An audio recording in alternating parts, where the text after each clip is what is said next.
Hello and welcome to Racers Now. It's the Breeders' Cup this Saturday from California, Saturday night at UK friendly times. Loads of European runners, plenty to talk about.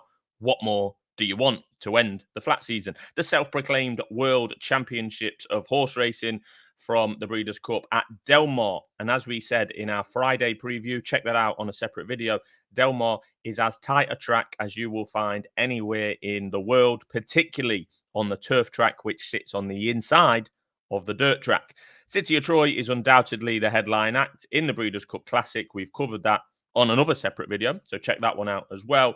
But just looking at the turf races on Saturday night, you'd think to start in the turf sprint at 7:41, and you'd expect this to be dominated by the Brits, really, in terms of sprinters, or maybe even the Australians, but they don't travel much to the Breeders' Cup.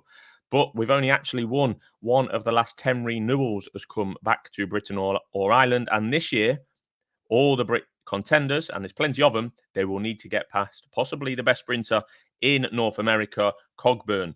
Just the 9 career runs for him as a 5-year-old now, but 5 wins to his name and better than ever this year with a campaign that looks solely focused and geared around this race at Del Mar. Over 5 furlongs, Bradsell and Believing are the best the UK have to offer, and they are set to do battle again. They've done battle many times already this year, 3 times, and Bradsell has actually been in front on Believing on all 3 occasions. Some think that Believing has been unlucky with draws, pace bias, etc. in the Numthorpe, in the Flying Five. Maybe so, but I do think that ultimately Bradsell is a better horse than Believing. Although, saying that, I wouldn't consider a 2-turn, 5 furlong to be at the top of Bradsell's wish list. The way he travels through races, it's very different from 5 furlongs at 5 furlongs at York to 5 furlongs at Del Mar. Very, very different. Plus, Bradsell has had a nightmare draw in 12, widest of all, absolute disastrous draw. You can see his price drifting, and Believing is in stall 1. Usually that would be a good thing, but Believing is more of a hold-up horse. Not an outright hold-up horse, but certainly not seen near the front in the early stages of races. So stall 1 might not actually be ideal for Believing either. Big Evs is also in there for Mick Appleby. Won the juvenile sprint at Santa Anita last year, so already a Breeders' Cup winner in his own right, and has had pretty good form this year, Big Evs, really. Without necessarily winning at the top level, he's been running really quite well. You'd probably have to put a line for his Numthorpe run. That was the blot on his copybook this year, if you like. He was badly drawn well away on the other side to Bradsell, who was on the far side. Big Evs on the near side, virtually on his own. I think you can put a line through that. So don't write off Big Evs, although, again, stall 11, 1 in from Bradsell doesn't look helpful for Big Evs. So Big Evs and Bradsell have got big tasks ahead of them. One that I do like is the Charlie Appleby trained Star of Mystery, and Charlie Appleby has got a spectacular record at the Breeders' Cup generally, let's be honest. I do think Star of Mystery is a big player. He's been running around American bends on his last 3 starts, looks to have been campaigned with this race in mind, whereas with Bradsell and Believing, yes, Bradsell started the season late, but Believing's been on the go a long time. Bradsell's been busy since he returned at the start of August, whereas this Star of Mystery, I think his whole life this year has been moulded around this race. And he's got a little bit to do, this Star of Mystery, on ratings, but it might be more suited to the American bends and the American style than the likes of Bradsell and Believing and Big Evs, the big 3 Bs. And he's drawn okay in 6. Star of Mystery is 14-1.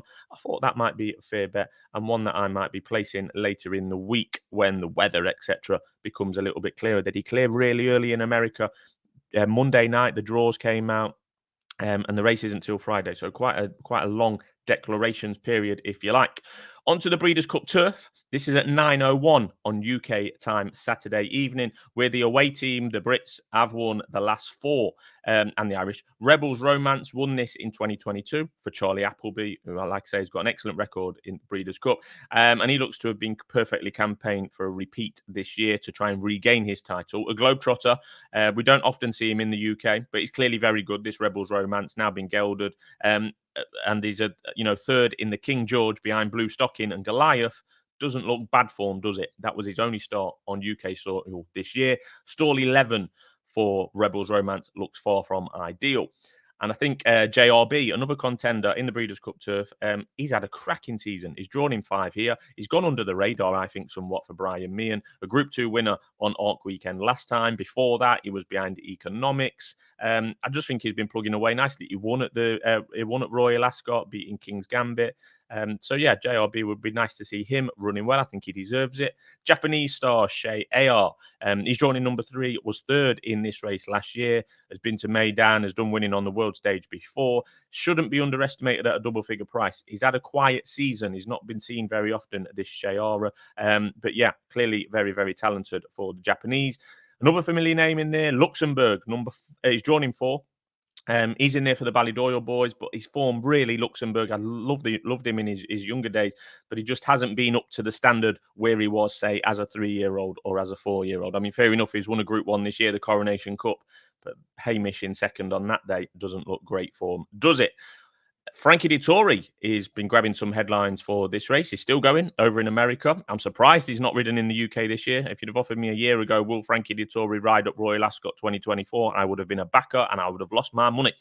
But he's still going, plugging away over in America. He's been doing pretty well by all accounts. But he's set to be reunited with Emily Upjohn, who's drawn in store number 2, which is pretty fine for her. This is apparently going to be her final start. I can see why Frankie Dettori is back on, and not Kieran Schumacher. Kieran Schumacher has been on Emily Upjohn on all starts this year.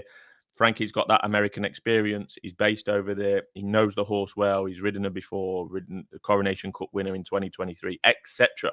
But as I said on this issue earlier in the year, back your man. The Gosdens, back your man. Schumacher. He's had a lot of spotlight on him this year, and I think the Gosdens could have done more to back him. They've let a bunch of horses to be ridden by others, when previously, if Frankie was still at the helm at the Gosden Yard, he would have been on them, particularly if you look at Royal Ascot. I mean, Trawlerman, Cover Up, Sciola, Laurel, Audience, all would have been ridden by Frankie Dettori if he was still in the job. But I think the Gosdens have let owners pick someone else, which is the owner's prerogative. Don't get me wrong. But the Gosdens should be backing their man. And I think they could have done more to back their man to ensure that Kieran Schumacher carried on riding or got the rides on some of the bigger names in their stable that might be owned by Juddmonte or might be owned by Cheveley Park or Godolphin. But Trawlerman, for example, Godolphin horse, yes. Frankie Dettori rode him on Champions Day last year, and then they come round to Royal Ascot this year, and William Buick gets on board and not Kieran Schumacher. Cover Up is similar story. Audience, I know Rab Havlin's got a relationship with Audience now, but let's be honest, if Frankie was still in the job, Frankie would be riding Audience this year. I just think they could have done more to back their man. Anyway, all of that is irrelevant really for this. Frankie's doing the riding. And it's not to say that Emily Upjohn can't win. I thought earlier in the year she was gone at the game, to be honest. At Maidan and over in Ireland, and particularly at Epsom, she was pulling a lot in her races, really doing away with her chance. But her form has picked up towards the back end of the season, don't get me wrong. She was behind Arc winner Blue Stocking at York, good form. And that drawing two might just be perfect for her swan song. And particularly with the likes of Rebels Romance drawn wide, it might open the door for Emily Upjohn. It's a cracking race. There's plenty of familiar names in there and definitely one to look forward to. The filly and Mare Turf at 10:25 UK time on Saturday night is where Charlie Appleby and Aidan O'Brien face off. This is a proper duel between the big guns, really. Cinderella's Dream for Godolphin, Content for Ballydoyle. Cinderella, to me, as I've said for a couple of Charlie Appleby horses already, like Star of Mystery, like Rebels Romance, but she just looks to have been campaigned, this Cinderella's Dream, like the Breeders' Cup horse, since June, really. She won a group, Grade 2 at Saratoga last time. Yes, I think she's been campaigned around this, and this has always been on his mind.